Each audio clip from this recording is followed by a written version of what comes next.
trying to achieve anything, when you have low back pain that is holding you back, can feel a little bit like trying to climb Everest, but without a guide.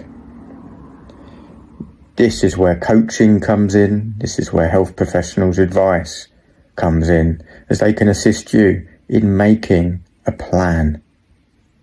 A plan starts with a goal, an objective, something that's important to you, but ultimately is realistic. For instance, walking a little bit more, doing a little bit more of your hobby such as gardening, or being able to do heavy lifting such as lifting up a child or a grandchild.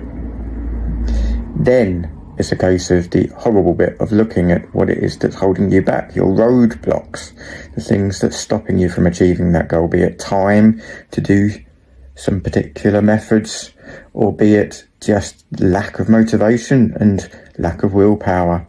Looking at those things is the only way that you can ever overcome them. Once you've done that and you've identified what it is that might work for you, pick one thing, choose it and do it. Keeping things simple is really key. Once you have the belief in your process, once you know it can help you, then it comes down to whether you believe in yourself that you can do this simple, single thing or not.